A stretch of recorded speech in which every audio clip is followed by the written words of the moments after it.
Do you know what the real difference is between those who conquer and those who only wish?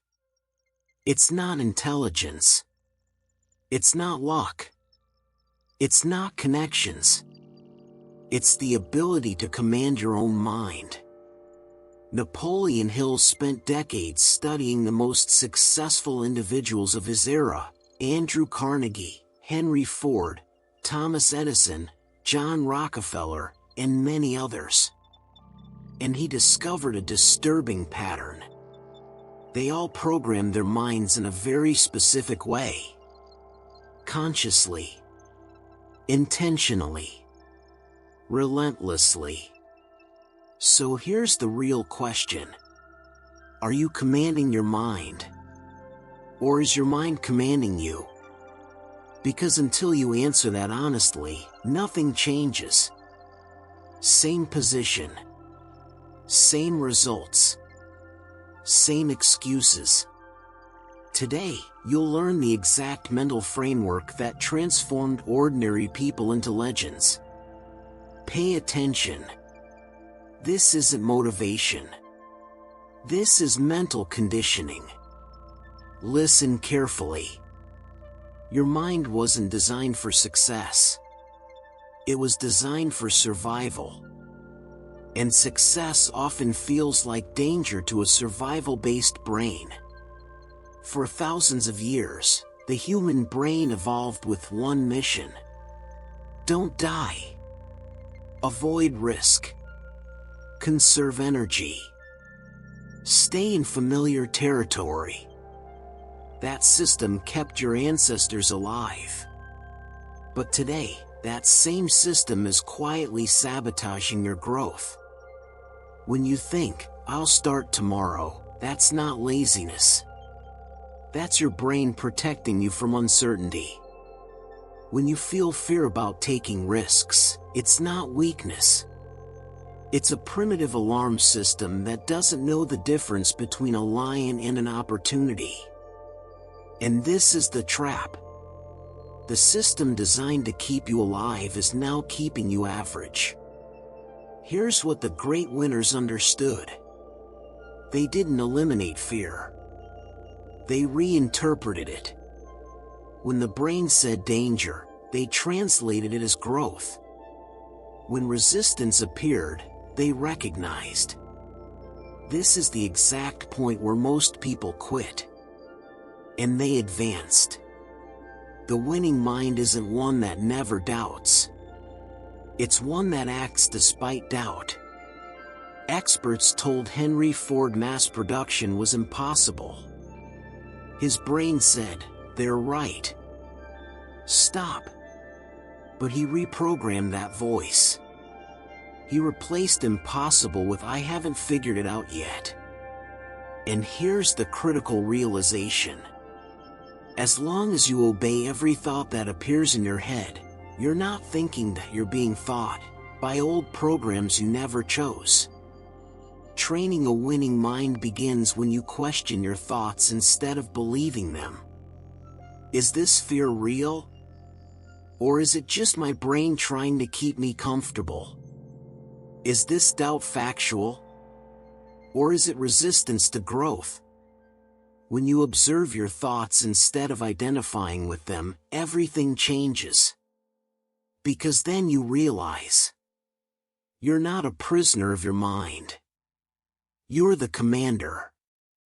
And this is where most people stop listening, but this is where transformation begins. Now comes the practical part. Napoleon Hill called this subconscious impression. I'll explain it in a way you can apply immediately. Your subconscious is like a flawless employee. It executes instructions perfectly. The problem is most people give it terrible instructions. You wake up thinking, "Today will be hard." Instruction received. You check your bank account and think, "I'll never get out of this." Instruction received. And your subconscious does exactly what you asked. It reinforces limitation. The winners operate differently. They issue clear, specific, repeated commands until those commands become automatic. Technique 1. The definite declaration. Take pen and paper. Write with absolute clarity. By specific date, I will achieve specific result through specific actions.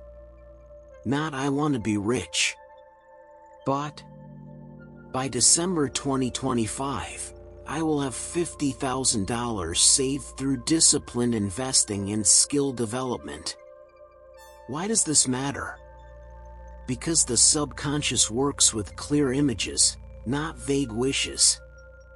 Technique 2. The 2-minute ritual. Every morning when you wake up, and every night before sleep, read this declaration out loud. But don't read it mechanically. Visualize it. See yourself already living that reality. Feel the relief, the confidence, the certainty. The subconscious doesn't distinguish between physical reality and vividly imagined reality. What you feel intensely, it accepts as true, and works to make real. This discipline was practiced by many of the great achievers Hill studied for years. Not occasionally. Not when motivated. Daily. Technique 3. Thought interception. This is where most people fail.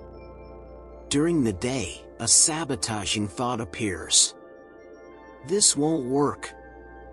I'm not capable. Don't argue with it. Simply recognize it.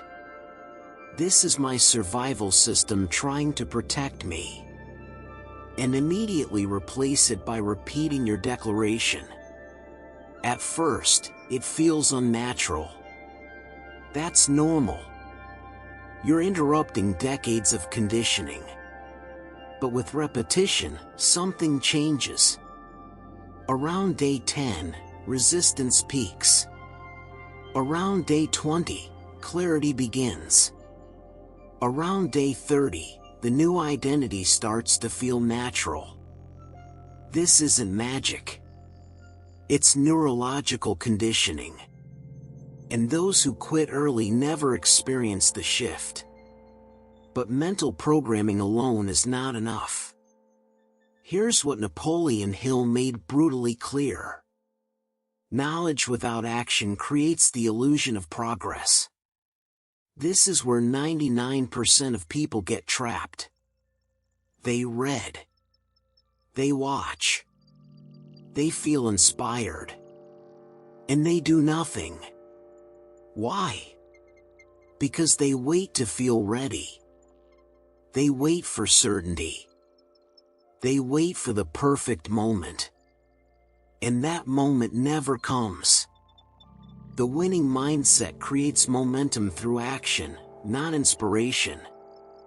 Every great achievement begins with a small, almost insignificant action. Not a leap. A step. Researching for 10 minutes. Sending one message. Writing one page. Each action sends a powerful message to the subconscious. I'm someone who acts. And the more you act, the more confident you become. Highly intelligent people often fail because they overthink. They plan endlessly and execute never. The winner understands. You learn by doing, not by thinking. Imperfect action beats perfect planning every time. The average mind asks, why is this happening to me? The winning mind asks, what is this teaching me? Every failure is feedback. Every mistake is refinement. Those who succeed don't avoid failure. They reinterpret it. And that mental shift changes everything. Persistence is the separator. Not blind persistence, conscious persistence. Blind persistence repeats the same mistake. Conscious persistence adjusts the method without abandoning the mission. The 3 levels of persistence. Level 1, emotional persistence. Motivation fades. Discipline takes over. Level 2, strategic persistence. If one method fails, change the method, not the goal. Level 3, invisible persistence. Working when no one is watching. No applause. No validation. This invisible phase builds the strength to sustain success later. How to cultivate it. Know your why. Celebrate small victories. And remember the cost of quitting. Because the pain of discipline is light compared to the weight of regret. Napoleon Hill gave you the map. But maps don't move people. Action does. You have 3 choices now. Close this video and forget it. Save it for later. Or act now. Here's your activation protocol. Write your declaration. Read it tonight. Repeat it tomorrow morning. And take one small action today. Do this for 30 days. And on day 31, you won't recognize yourself. Because knowledge you don't apply isn't power. It's just entertainment disguised as growth. If this video resonated, like it. Comment, I command my mind. Subscribe. Because the world doesn't need more people who know. It needs people who do. Your mind is either your greatest weapon or your greatest prison. The choice has always been yours.